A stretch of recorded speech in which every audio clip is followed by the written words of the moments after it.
할렐루야. 저는 오늘 열왕기상 21장 17절에서 20절 말씀에 근거해서 보응하시는 하나님이란 제목으로 같이 은혜를 나누기를 원합니다. 제목을 한번 따라해 보실까요? 보응하시는 하나님. 아멘. 본문은 아합에 의한 나본 포도원 탈취 사건을 다루는 21장의 후반부 이야기입니다. 사악한 방법으로 나봇의 포도원을 탈취한 아합과 이세벨을 향한 하나님의 심판과 경고의 메시지가 담겨져 있는 그러한 본문이지요. 아합의 나봇의 포도원 갈취 사건은 신실하게 주님을 따르는 사람들로 하여금 신앙적인 회의를 품게 만듭니다. 아니, 하나님이 살아계신데 어떻게 이런 일이 벌어질 수 있나? 또 하나님은 뭐하고 가만히 계실까?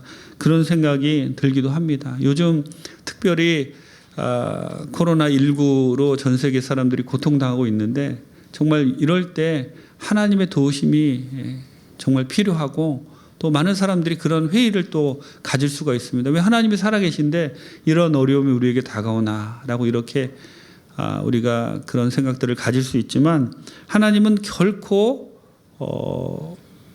악인의 형통함을 또 의인의 고난을 그냥 보고 계시지 않고 또 이번 신종 코로나19도 분명히 하나님의 뜻이 있을 줄 믿습니다. 이 고난의 때를 지나가면 하나님께서 더 좋은 것으로 우리 모두에게 채워주실 줄 믿습니다. 오늘 본문을 통해서 하나님께 주시는 은혜 같이 나누기를 원합니다. 첫째로 우리는 악의 길로 가다가 만나는 사람들로 인하여 다시 뉘우치고 돌아서야 합니다. 17절 18절 같이 한번 읽겠습니다. 야훼의 말씀이 디셉 사람 엘리야에게 임하여 이르시되 너는 일어나 내려가서 사마리아에 있는 이스라엘의 아합 왕을 만나라. 그가 나봇의 포도원을 차지하러 그리로 내려갔나니. 아멘. 하나님 말씀이 엘리야에게 임하시는데 이 같은 내용은 우리가 앞에서 같이 은혜를 나눴던 17장 1절과 비슷하지요. 뭔가 반전을 암시하고 그동안 침묵 가운데 계셨던 하나님이 드디어 개입하기 시작하시는 거예요. 이세벨의 계략으로 나봇과 그의 아들들이 다 죽고 이제야 내가 원하는 대로 되었구나라고 하며 이스라엘로 나봇의 포도원을 취하러 가는 아합을 만나려고 엘리야가 기다리고 있습니다. 그리고 무시무시한 심판을 선언하는데 아합은 이제 자기가 원하는 것을 다 얻었구나 생각하며 이제 자기가 그토록 원하던 나봇의 포도원을 보려고 달려가는데 나봇의 포도원보다 먼저 엘리야를 만나는 거예요. 엘리야가 딱 버티고 기다리고 서서 아합에게 그의 잘못을 선포하는, 그리고 그의 모든 죄가 낱낱이 드러나는 순간이고 뭔가 자신과 맞지 않는 일들이 벌어지기 시작한 겁니다. 악을 행하며 승승장구하는 것 같은 사람들 앞에 하나님은 신실한 사람을 두셔서 그들을 깨우치십니다. 이런 예가 또 있는데 다윗이 모든 자기 부하들은 전쟁에 나갔을 때 왕궁에 홀로 있다가 늦게까지 낮잠을 자고 일어나 옥상을 배회하다가 한 여인을 보고 그녀를 불러다가 간음하게 되죠. 우리가 잘 아는 밧세바 사건입니다. 그리고는 그녀가 임신한 것을 알리자 그것을 숨기기 위해서 다윗은 우리아를 부릅니다. 우리아가 오면 전쟁터에서 오랫동안 이제 좋은 음식도 먹지 못하고 또 아내도 보지 못하고 했으니까 집에 가서 아내를 만날 것이다 라고 생각을 했겠죠. 하지만 우리아는 이렇게 말합니다. 내 주 요압과 전우들이 전쟁터에 있는데 내가 어찌하여 아내와 지내며 또 좋은 음식을 먹겠습니까? 하고 경비병들과 함께 잠을 잡니다. 여러분, 왕궁에 있으면서 죄를 지은 다윗과 전쟁터에 있다가 돌아온 우리아는 정반대의 개념을 보여주고 있어요. 왕궁의 그 좋은 환경에서 다윗은 죄를 짓고 있지만 전쟁터 그 어려운 환경 가운데 그 가운데서 다시 왕궁으로 돌아온 우리아는 끝까지 요압과 전우들과 신뢰를 지키면서 하나님의 뜻에 따라 움직이는 그러한 모습을 보여줍니다.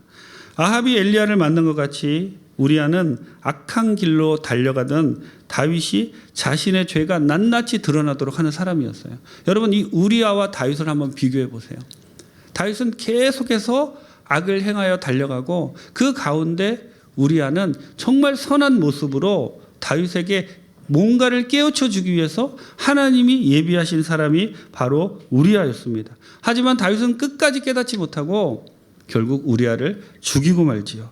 여러분, 우리가 이 세상을 살아가면서 우리의 실수로 혹은 잘못된 길로도 갈 수가 있고, 또 어떻게 보면 우리들도 이렇게 실수를 할 때가 있습니다. 그럴 때 우리가 생각해야 될 것이 무엇이냐면, 우리에게는 이런 엘리야와 같은, 아합에게는 엘리야와 같은, 그리고 다윗에게는 우리아와 같은, 또 베드로에게는 그의 잘못을 깨닫게 해주는 그 새벽 닭과 같은 그러한 존재들이 있다는 거예요. 그런 존재들을 바라보면서, 그런 하나님의 사람들을 바라보면서 우리는 그 잘못된 길에서 돌이켜야 됩니다. 그때 멈추면 돼요. 우리가 실수할 때 우리를 마음을 정말 깨름직하게 하는 사람이 있습니다. 저 사람은 저 환경에서 저렇게 열심히, 마치 우리아가 전쟁터에서 돌아왔는데도 신의를 지키는 것처럼 저렇게 열심히 주님을 섬기고 저렇게 열심히 주님을 따르는데, 난 저 사람 보면 너무 부끄럽다라는 그 사람이 눈에 뜨이면 그 사람을 바라보고 내가 잘못 가던 길에서 멈추면 됩니다. 그러면 더 이상 죄를 짓지도 않게 되고, 또 주님이 우리를 도와주셔서 우리가 잘못된 길로 가는 그 길에서 돌아서게 만들어 주실 줄 믿습니다. 이런 사람이 보이면 그 즉시 멈춰야 된다는 거예요. 그리고 또 우리가 어떤 사람이 되어야 되냐면, 우리 주위에 잘못된 길로 가는 형제들이 있어요. 잘못된 길로 가는 자매들이 있습니다. 그런 형제 자매들에게 우리가 아합에게 엘리야처럼, 다윗에게 우리아처럼, 베드로에게 새벽 닭의 울음처럼 그들에게 어떤 환경에서도 주님만 바라보고 주님만 섬기는 모습을 보여줌으로 우리의 모습을 그들이 보고 그들이 가던 그 죄악의 길에서 멈춰서서 돌아서도록 만드는 사람들이 되어야 한다는 겁니다. 여러분,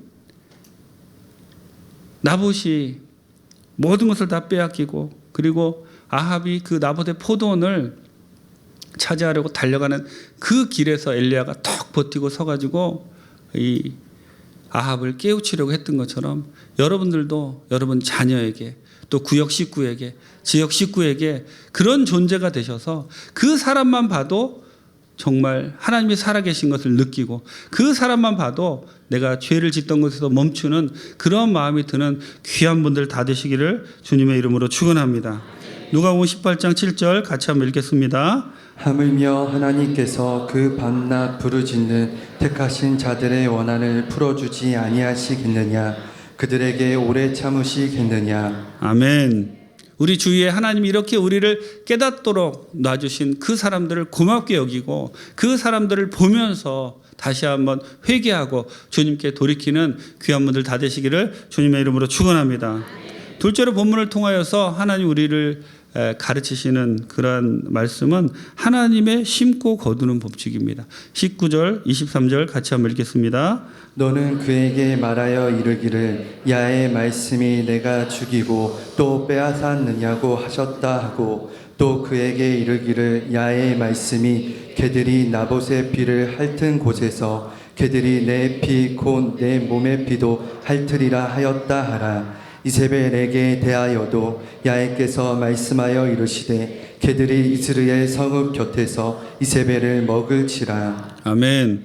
본문은 아합에 대한 하나님의 심판 선언이 기록되어 있습니다. 그것을 보면 마치 오늘날 재판정에서 판사가 판결을 내리는 것과 흡사한 그러한 말씀을 하나님이 이 엘리야를 통해서 아합에게 하시는 그러한 말씀이 있습니다.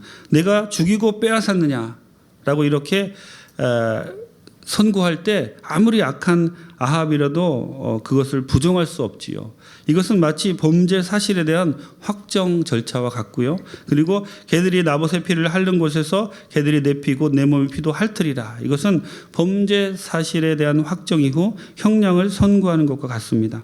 아합의 범죄에 상응하는 하나님의 무서운 심판이 기다리고 있다라는 것, 그리고 하나님의 공의가 나타난다라는 것을 보여주고 있습니다. 우리는 이러한 성경에 나오는 하나님이 말씀하신 이야기들을 통해서 배워야 합니다. 그리고 절대로 잊지 말아야 할 것이 무엇이냐면, 우리의 모든 행동을 하나님이 보고 계신다는 거예요. 우리는 사람이기 때문에 제한적이에요. 그래서 우리가 아는 것도 있고 모르는 것도 있지만, 그래서 우리는 왜 하나님 저 사람을 저렇게 두십니까? 라고 이렇게 하지만 하나님은 다 보고 계시고 하나님의 계획이 있다는 거예요.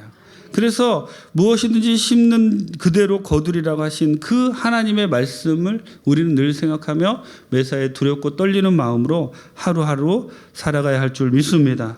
물론 주님이 우리를 구원하신 것과 그것을 주님이 친히 이루시는 것은 그런 사실은 변함이 없습니다. 하지만 그것과 동시에 하나님이 공의의 하나님이시라는 것을 절대 잊으면 안 된다는 것이죠.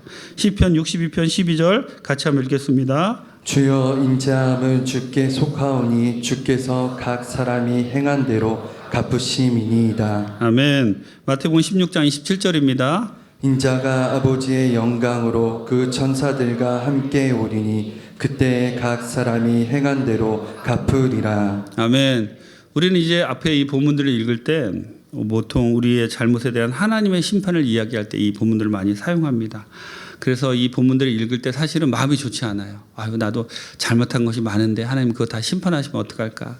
근데 또 그것만 생각할 것이 아니라 반대로 보면 우리가 좋은 일을 하면 하나님이 그 좋은 일에 대해서 반드시 갚아주신다는 거예요. 오늘 특별히 우리 실업인 선교회 헌신 예배로 하나님께 드리는데 우리 여도수봉 강명교회 실업인들 정말 칭찬받을 만한 귀한 일들을 많이 하고 계십니다. 오늘도 우리 귀한 학생들에게 장학금을 전달하는 그러한 행사를 하는데 그것뿐만이 아니라 정말 어렵고 힘든 사람들을 많이 돕는 그러한 귀한 일들을 하시는 분들입니다. 우리가 전도서 11장 1절에서 2절에 이런 말씀이 있습니다. 같이 한번 읽겠습니다. 너는 내 떡을 물 위에 던져라. 여러 날 후에 도로 찾으리라. 7에게나 8에게 나눠줄지어다. 무슨 재앙이 땅에 임할는지 내가 알지 못함이니라. 아멘. 예전 성경에는 내 식물을 물 위에 던져라. 여러 날 후에 도로 찾으리라 이렇게 말씀하셨는데 물 위에 던진다는 의미는 한 번 던지면 떠내려가서 다시 찾을 수 없다는 거예요. 즉 우리가 선한 일을 할 때 여기서 7에게나 8에게 나눠질지어다라는 것은 계속해서 도와주라는 그런 뜻입니다. 우리가 선한 일을 할 때 그것을 하고 잊어버리라는 그런 뜻이에요. 그런데 하나님이 반드시 도로 찾게 해주신다는 거예요. 우리는 잊어버리지만 하나님은 그 우리가 착한 일 한 것을 도로 찾게 해주신다라는 것을 여러분 기억하시며 될 수 있는 대로 착한 일을 많이 하는 귀한 분들 되시기를 주님의 이름으로 축원합니다. 또 특별히 착한 일들 우리 믿음의 가정들에게 많이 해야 됩니다. 제가 선교지에서도 그렇고 한국에 들어와서도 정말 좋은 일을 많이 하는 분들, 착한 일을 많이 하는 그런 분들을 많이 배웠는데 정말 몇 명 잊혀지지 않는 그러한 분이 있는데 제가 선교지에 갔을 때 이 제임스라는 이름을 가진 제임스 타이라는 그런 이름을 가진 중국계 그 말레이 성도님이 계셨는데 뭐 저는 그분하고 무슨 특별히 관계가 있는 것이 아니었습니다. 그런데 그분이 이제 저희 가족이 한국에서 와서 또 이렇게 외롭고 그 처음에 이제 교회 시작하면서 어려움 당하는 그런 것들을 많이 보시고 저를 정말 많이 도와주셨어요. 지금도 그분이 잊혀지지 않고 가끔 이제 이렇게 가다 보면은 그 분의 어머님이 음식 만드는 걸 좋아하셔가지고 이렇게 음식을 싸주시면 그 집에 가서 본인이 맛있게 어머님이 해주신 음식을 먹고 꼭 싸다가 가면서 우리 집에 이렇게 주고 가는 거예요. 그리고 이제 그 제가 없으면 그 위에다가 이렇게 걸어놨고 그리고 전화를 합니다. 파스터, 내가 음식 거기다 갖다 놨으니까 꼭 드시라고. 그래서 참 저희가 음식을 많이 얻어 먹었는데요. 그것뿐만이 아니라 그분의 마음 씀씀이가 정말 지금도 잊혀지지 않는 그러한 여러 가지 제가 시간상 다 말씀을 드리지 못하지만 제가 차가 없을 때 차도 빌려주셨고 몇 년 동안 그냥 쓰라고 차도 빌려주셨고 그리고 차를 제가 그 험한 밀림을 다니니까 그 집차 같은 차가 필요한 걸 아시면서 빌려주시고는 돈 생길 때마다 갚으라고. 물론 제가 나중에 다 갚고 왔지만 그렇게 배려를 하고 정말 여러 가지 일로 그분을 바라볼 때마다 야, 그 받은 은혜를 내가 정말 많은 사람들에게 나눠줘야 되겠구나라는 생각을 늘 하게 됩니다. 여러분 착한 일을 하면 하나님이 반드시 그 일을 갚아주시는 거예요. 우리가 나쁜 일을 잘못한 일을 했을 때 그 일을 벌하시는 분도 하나님이시지만 모든 것을 다 보고 계시기에 우리가 착한 일을 할 때도 주님은 다 보고 계신 거예요. 옆 사람 아무도 모르게 도와준 것 그리고 특별히 요즘 이렇게 정말 우리 성도님들처럼 착한 분들이 많이 필요합니다. 이렇게 막 신종 코로나 바이러스가 막 확산되고 할 때마다 이 어려운 환경이 생길 때마다 그 예를 들면 자영업 하시는 분들은 장사도 잘 안 되잖아요. 그리고 요새 마트 같은 그런 데도 사람들이 잘 없고 그럴 때마다 사람들의 마음이 강팍해져 가지고 사람들의 마음이 강팍해지면 제일 먼저 나타나는 현상이 이기적이 되는 거예요. 나만을 바라보고 어떻게 해서든지 내가 잘 살고 그리고 어떻게 해서든지 나만을 지키려고 우리 가족만을 지키려고 그렇게 하는데 그럴 때 우리 크리스찬들은 그럴 때일수록 더욱 주님의 사랑을 어렵고 힘든 사람에게 베풀어야 할 줄 믿습니다. 그럴 때 정말 전도가 되는 거예요. 정말 이럴 때 주님의 사랑을 그 마스크 없는 분에게 마스크도 하나 나눠주시고 그리고 손 소독제 제가 마스크 오늘 사려고 막 여러 군데 막 수소문 해봤는데 정말 구하기 어렵더라고요. 이기적으로 집에 잔뜩 쌓아놓고 다 쓰지도 못하는데 그런 분들은 우리 성도님들 한 분도 안 계실 줄 믿습니다. 정말 이럴 때 나눠주고 이럴 때 같이 손잡아주고 어렵고 힘든 분들 한 번 더 찾아가서 그 식당에 가서 먹어주고 그리고 위로해주고 기도해주고 할 때 이럴 어려울 때 돕는 그 사랑은 정말 잊혀지지 않는 사랑인 거예요. 그런 귀한 사랑을 베푸시면 하나님이 보시고 다 갚아주신다는 겁니다. 그런 귀한 분들 다 되시기를 예수님의 이름으로 부탁을 드립니다. 셋째로 우리가 본문을 통해서 배우는 것은 아합의 잘못된 생각 방식입니다. 20절 같이 한번 읽겠습니다. 아합이 엘리야에게 이르되 내 대적자여 내가 나를 찾았느냐 대답하되 내가 찾았노라 내가 내 자신을 팔아 야에 보시기에 악을 행하였으므로. 아멘. 한번 이 말씀을 제가 드린 것 같은데 이 아합은 엘리야를 보자마자 나의 대적자다라고 이렇게 부르고 있지요. 앞서 18장 17절에서 엘리야를 만났을 때와 비슷한 상황입니다. 본문에서 우리는 아합의 잘못된 생각을 볼 수가 있는데 누구든지 자기 일을 반대하면 자기의 대적자이고 나쁜 사람이라는 그러한 생각을 아합은 갖고 있다는 거예요. 여러분 우리가 객관적으로 판단할 때 아합이 나쁜 사람인가요? 엘리야가 나쁜 사람인가요? 아합이 나쁜 사람이죠. 그리고 엘리야는 하나님의 선지자고 근데 아합은 엘리야를 나의 대적자여라고 이렇게 이야기하고 있습니다. 당연히 우리 모두는 지금 엘리야가 좋은 사람이고 하나님의 선지자입니다라고 이렇게 대답을 하는데 막상 이렇게 대답을 하지만 자기 일이 되면 우리는 이기적이 되고 자기 중심적인 생각에 사로잡혀서 아합과 같이 생각할 수 있다는 겁니다. 우리 타락한 인간들은 아무리 구원을 받았어도 늘 자기 중심적인 생각을 하고 그것이 당연한 줄 아는 거예요. 그래서 우리가 늘 하나님의 말씀으로 우리를 쳐서 복종시켜야 됩니다. 하나님의 말씀을 통해서 우리가 볼 때야만이 우리가 바른 시각으로 볼 수가 있고 바른 판단을 내릴 수가 있다는 거예요. 그러므로 늘 자기 중심적으로 이렇게 아합처럼 자기만 생각하고 자기를 반대하는 사람은 무조건 나쁜 사람이고 나의 대적자고 이러한 생각을 갖지 않도록 우리는 계속해서 하나님의 말씀을 우리를 새롭게 해야 되고 성령 충만을 받아야 되고 그럴 때만이 우리가 바른 판단을 내릴 수 있다는 거예요. 여러분 우리는 절대로 나를 반대하는 사람은 나쁜 사람이고 나를 도와주는 사람은 좋은 사람이고 이렇게 내 중심으로 이기적으로 아합처럼 그렇게 생각하면 안 될 줄 믿습니다. 요한복음 1장 9절에서 10절 같이 한번 읽겠습니다. 참 빛 곧 세상에 와서 각 사람에게 비추는 빛이 있었나니 그가 세상에 계셨으며 세상은 그로 말미암아 지은 바 되었으되 세상이 그를 알지 못하였고. 아멘. 요즘 우리 한국 사회의 정말 가장 큰 문제가 분열되고 싸우는 그러한 문제인데 그 분열되고 싸우는 그 중심에는 이 아합과 같이 자기 중심적인 생각이 너무 강합니다. 즉 다른 당이나 다른 사람의 생각도 옳으면 그것을 받아들이고 인정해야 하는데 무조건 자기 편, 자기 당의 생각만 옳다고 밀어붙이는 이런 아합의 생각과 같은 생각을 하는 사람이 너무 많은 것 같아요. 여러분 우리가 잘 아는 것처럼 임진왜란이 일어나기 전에 우리 그 조선에서 일본으로 통신사를 보냅니다.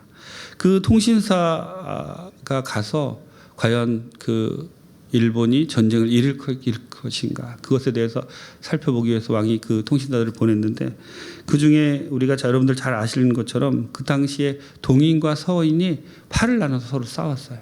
그래서 그 부사로 갔던 황용길, 허성 이 사람들은 서인이었는데 일본이 가서 보니까 쳐들어올 것 같거든요. 가서 보니까 일본이 반드시 쳐들어올 것 같습니다. 라고 말을 하는데 이 김성이라는 사람은 동인인데 반대로 그냥 자기가 보기도 일본이 쳐들어올 것 같은데 와서는 상대편이 하는 말에 무조건 반대로 말을 하는 거예요. 만일 그때 이 사람들이 서로 동인, 서인 이것을 다 떠나서 같은 보고를 했다면 일본이 쳐들어올 것 같습니다. 그러니까 우리가 준비를 해야 됩니다. 방비를 해야 됩니다. 그렇게 했다면 우리나라의 역사는 많이 바뀌었을 겁니다. 여러분 이것이 지금 우리에게도 시사하는 바가 큰데 절대로 서로 공동체를 파괴하는 아무리 내 생각과 다르다고 해서 그 다른 것을 인정해 줘야지 무조건 내 생각과 다르다고 공동체를 파괴하고 나라에 해가 가게 하는 그런 일들을 우리는 해서는 안 됩니다. 이런 아합과 같은 생각을 해서는 절대 안 됩니다. 특별히 이 어려운 때일수록 정말 주님의 사랑으로 서로가 서로를 도와야 이 문제가 해결되는 것이지 이럴 때 막 서로 정말 안타까운 것 같아요. 지금 우리나라 그 정부나 또 여러 기관에서 같이 힘을 합쳐서 어떻게든지 일단 이 신종 코로나 바이러스를 좀 소멸시키는 일에 최선을 다했는데 이럴 때도 아직도 네가 옳으니 내가 옳으니 하고 있는 것은 정말 그거는 아닌 것 같아요. 특별히 우리 교회에서 정말 지금 우리 대한민국에 많은 교회들이 어려움을 당하고 있습니다. 지금 여러분 주의를 보셔서 아시겠지만 많은 성도님들이 걱정으로 인해서 예배에 참석하지 못하고 또 각자 사정이 있겠죠. 하지만 이럴 때일수록 점점 더 주님께 나와야 됩니다. 이럴 때일수록 더 기도해야 되고 이럴 때일수록 내 생각, 내 아집을 다 버리고 주님이 주시는 생각 그 생각으로 가득 채워서 우리가 서로 도울 때 이 어려움도 주님 안에서 극복될 줄 믿습니다. 여러분 힘을 합치면 정말 무엇이 두렵겠어요. 우리가 서로 각자 마음으로 흩어지니까 두려운 것이지 힘을 합치면 두려울 것이 아무것도 없습니다. 또 주님이 계시잖아요. 주님이 우리와 함께 계십니다. 여러분 진짜 주님이 우리와 함께 계시는 거 믿으십니까? 여러분 지금 여러분 옆에서 성령님이 오셔서 도우시는 거 믿으십니까? 그럼 뭐가 두렵겠어요? 그걸 믿지 못하니까 두려운 것이지. 제가 한번 말씀드린 것처럼 두려움의 반대말은 믿음 없음입니다. 믿음을 더 가지시고 믿음 안에서 승리하는 여러분 되시기를 주님의 이름으로 축원합니다. 기도하시겠습니다. 좋으신 하나님 감사합니다. 하나님 오늘 주님 주신 말씀 우리가 잘 기억하게 하시고 주님 우리가 좋은 일 선한 일을 많이 하게 도와주옵시고 또 아합과 같이 이기적으로 자기만 생각하는 그런 사람이 되지 않도록 도와주옵소서. 주님 우리가 잘못된 길로 갈 때 주님 우리를 깨우치게 하는 그 많은 사람들을 보고 우리가 돌아서게 하여 주옵시고 우리가 많은 사람을 깨우치는 귀한 주님의 사람들이 되게 도와주옵소서. 주님 정말 신종 코로나 바이러스로 어려움 당하는 많은 분들이 있습니다. 하나님 다 도와주시고 하루속히 신종 코로나 바이러스가 소멸되게 도와주시고 아버지 하나님의 크신 놀라운 역사가 우리 가운데 나타나게 도와주옵소서. 은혜를 감사드리옵고 예수님의 이름으로 기도드립니다.